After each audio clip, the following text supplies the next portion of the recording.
Could you kindly raise your hand, sir, since I cannot see very well? Thank you very much. Please take your seat.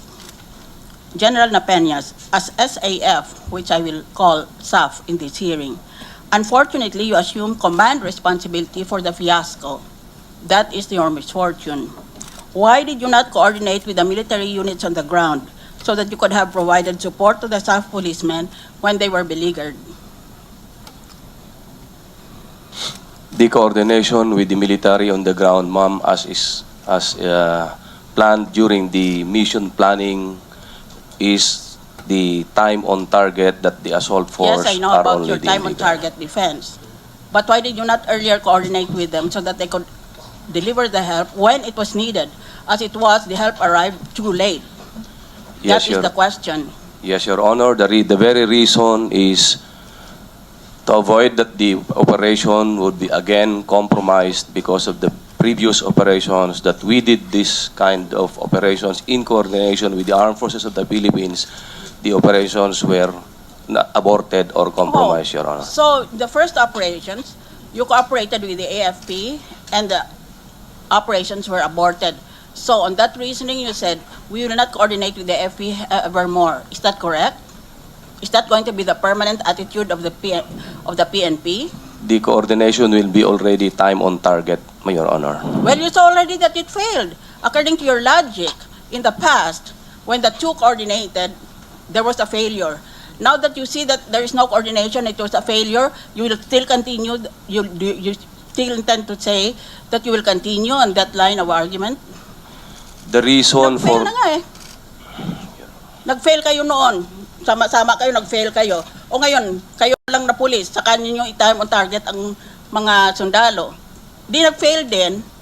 O, ano ngayon ang rason mo? Your Honor, if I may qualify, Yes, of course. the operations in January 25 of 20, I'm sorry, April 25, 2014, it was not really a complete failure. It was aborted because of the withdrawal of the mechanized brigade units that are supposed to support us in the operation, Your Honor. Tingnan natin maya-maya. Why did you fail to inform Acting PNP Chief Leonardo Espina about Oplan Exodus? Why did you inform your Director General only by a text message sent by you and only after the operation was already underway? Ngayon lang ako nakarinig ng boss ko, hindi ko sasabihan kung anong nangyayari kung hindi sa kalagitnaan na malapit nang matapos. Yan, sagutin mo. Yes, Your Honor. I informed Police Deputy Director General Espina when the troops are already on the ground on the basis that first, the mission as early as April, in November, and in December, it's a continuing mission already, and that authority delegated on me. The second, that the reason why it's because of the advice then of police. That is I'm not sorry. acceptable. That is not acceptable. 4 years nyo hinabol-habol itong si Usman na ito at si Marwan. Kaya, for you to say, hindi na kailangan kausapin ko ang mga tao kasi nag-usap na kami noon pang 4 na taon nang lumipas. Ganon bang ginagawa nyo? It's not 4 years, Your Honor. Well, how many years were you planning chasing him around Mindanao? How many years were you doing that? 4 years, Your Honor, but I'm I know. referring to the continuing operations which started in April 25, 2014, then on Alright. November 29, 2014, then on December 12 and 13 of 2014, Your Honor. Why was there a time gap from the time SAF first appealed for help until help arrived at the time when it was already too late? May time gap eh, hindi dumating kaagad ang army. Your Honor, I'm sorry, I cannot answer the reason why there was a time gap on the help from the Army. Let it remain. Why were the ceasefire mechanisms not applied to this operation? Nag-usap-usap ang maraming tao dito, ang daming media reports na meron tayong mga mekanismo, meron tayong mga procedures, one of them the ceasefire mechanism. O ngayon na meron na talagang a situation that called for the mechanism to be implemented, hindi na-implement. What is the answer? There is a ceasefire mechanism that as far as high-value targets or high-priority targets, Your Honor, the 24 hours notice is not included in that respect, Your Honor. What do you mean by that? If there's a surgical strike, you don't need 24 hours notice. Yes, Your Honor, that is the exception if the target is high priority or high value Ganito targets, na lang. Your Honor. When did the operation start? I submit to you, sir, that the timing was very bad. The Muslims are already awake before 5 o'clock because at 5 p.m. they start the first prayers for the day. Kaya kayo nahuli eh, kasi gising na silang lahat. Tapos, dahil nagputukan na para makuha na nga yung Marwan, narinig ng ILF base commander at tumakbo na din sila doon. Kaya ang nangyari, as shown in the video that we shall soon be seeing, na-trap sila and right in a cornfield. In a cornfield, maisan. Tapos wala namang prior na strategizing on how to best enrich the security of that area and how best to use the trees around that area so that hindi matrap. As it was, they were like rats, drowned without any prospect of support. They fought heroically. These 44 are heroes of the country, but they ran out of bullets. They fought under the run out of bullets. Oh, eh bakit ang dami kong pagtatanong dito? Ang una na lang ay ganito. Sa intelligence na ito, bakit hindi kayo pumunta ng maaga pa para hindi pagising ang mga Muslim? Kasi alam nyong alas 5 ng umaga ang first prayer nila, dapat pumunta ka mas maaga pa, alas 4 halimbawa mo. When did the operation start? The operations started as early as January No, 24, in terms Your of Honor. time, that day. Yeah. The time that Anong the assault force should reach the target according to plan, Your Honor, it's at 2:30 in the morning. Oh, bakit sila umabot doon? Ano na naman ngayon ang rason ninyo? Yun ang plano ninyo. Bakit hindi nagayari yon? There were intervening factors that happened along the way, Your Honor. That means you're a failure. You're incompetent because you cite intervening factors. When you make a plan, there should be no such factors. The plan should proceed very smoothly, if not perfectly. The currents were very strong. The terrain was worse than we thought. Ang daming rason doon. Eh kayo nagpaplano eh. Ang problema sa iyo, sir, is that you are assuming full responsibility for the operation. As I will show later, I doubt very much your statement that you were in full or sole control of that operation. That is why my questioning should not be taken as if I have prejudged you as guilty. I'm only showing na maraming pagkamali doon sa operation na yon, ang timing niya, ang execution niya. At papakita ko maya-maya na hindi nagaling sa iyo lahat ng detalye na yon. Kaya hindi ka dapat, you should not be blamed for the whole fiasco. Ngayon, ang staff may defensive position sa cornfield without any cover. Saan ang platforms mo? Saan ang army mo? Saan ang navy mo? Saan ang ground troops mo? That was my original question. Pagkatapos, they were trapped there dahil nagising ng BIF, ang MILF doon sa kapakapatay kay Marwan at nagising na rin ang BIFF. So the men literally walked to a trap. There was nowhere they could go because their escape routes were fully covered by the gunfire of the enemy. That is why we call this a massacre, not an encounter. This is not an encounter. It was a massacre. Dahil pumunta sila dyan sa gitna nitong quadrangle na ito, dyan sila. Wala silang cover dito sa mga punong kahoy na ito. Wala silang cover from the air or from the sea, if there is any. Diyan lang sila at kulang pa sila ng bala. Kaya, nang naubos ang bala nila, all that the MILF and the BIFF did was to go there and shoot them individually one by one.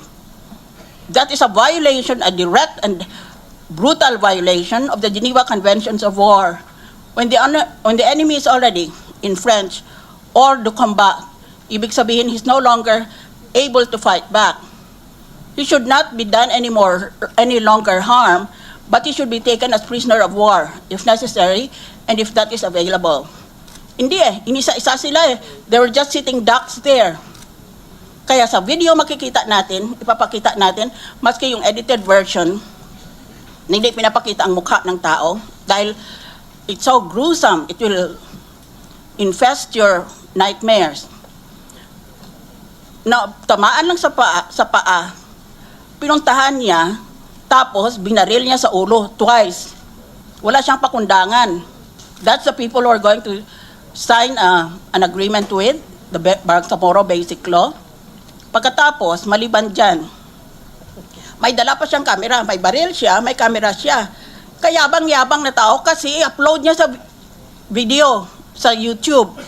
Dahil parang trophy niya yan, trophy war niya yon. Ganon ang klaseng kalaban meron tayo. Alright, now, I will go directly to the next question. Reportedly, he went to the headquarters of the 6th Infantry Division and asked for help. But the people were caught by surprise. Nagulat sila. Itong klaseng operation itong may gulatan. Apparently, there were no quick reaction forces. Where were your quick reaction forces? There were no target reference points for delivery of indirect fire. No Air Force strike assets to take off and deliver supporting fires. No armored assets ready to move on pre-planned lanes to support the troops. No forward observers who could have advised the Fire Direction Center to adjust the fires. I understand that the quick reaction forces like Scout Ranger battalions are deployed out of Central Mindanao, which covers Surigao del Sur, Sulu, Basilan, and Bukidnon. O bakit walang itong mga ito? Commander, answer me. Why did your troops not avail of this help? Because it was not there on the spot. The forces committed to support the operations have occupied their respective positions, Your Honor. We have a reaction force along the Maharlika Highway that provided support to the company that was pinned down inside. As to the target reference for artillery support, Your Honor, I'd like to inform you, Your Honor, that as early as 7:30 in the morning, Police Chief Superintendent Talino went himself together with our operations officer to the headquarters of the Mechanized Brigade. Then I forward him a text message indicating the grid coordinates where our SUP troops were engaged. If I may read, ma'am, the text message that I texted to Police Chief Superintendent Talino. That is about 6:52 in the morning. Na-engage SUP troops doon sa malapit ilog, 2 kilometers east of Barangay Tukalanipaw. Grid coordinate 67983-65714. Bandang gitna going to target. Again, at 7:53 in the morning, I texted again Police Chief Superintendent Talino, Noli, location of SUP troops, GC, grid coordinates 68006, 65717, and 68234, 65056. Nasa paligid ng first grid coordinate, mga kalaban, at tuloy pa rin heavy firefight. Baka pwede hingi artillery support. O, nag-ingay na pala ng artillery eh. Yes, Your Honor. The response of Police Chief Superintendent Talino with respect to my text message is this, Your Honor. At 7:58 in the morning. Excuse me, please forgive me. I don't need those facts and figures. The fact is this was a failure. Nothing succeeds like success. Nothing fails like a failure. No matter what you tell me about who sent what messages, the thing is 44 Filipinos are dead. They will never live again. We'll never see them again. Who are the people who are responsible? Who are the people behind your back? You have assumed full command responsibility. You have acted as a gentleman. But I want to know who were the people pulling the strings behind you, since you are not the commander-in-chief of the PNP. Let that be a rhetorical question. Next question. What was the role of the U.S. government in this operation? At the very least, it was the government which announced financial rewards for the capture and death of the terrorists. How you respond to the rumors there was lack of coordination between the DND's operatives and the SAF because each group wanted the reward money for itself to the exclusion of other groups? Yan. 5 million pinag-awayan ng mga matay. Your Honor, may I respectfully say that the reward will never go to any police organization, to the SAF, or to its members. It would be given to the informant as it's always been the policy of the U.S. government not to give that one to the police O operating sinong office. informant nyo? The intelligence aspect of the operations, Your Honor, is beyond my involvement. It is the intelligence group of the Philippine National Police who has that, Your Honor. Thank you, Mr. Napenya.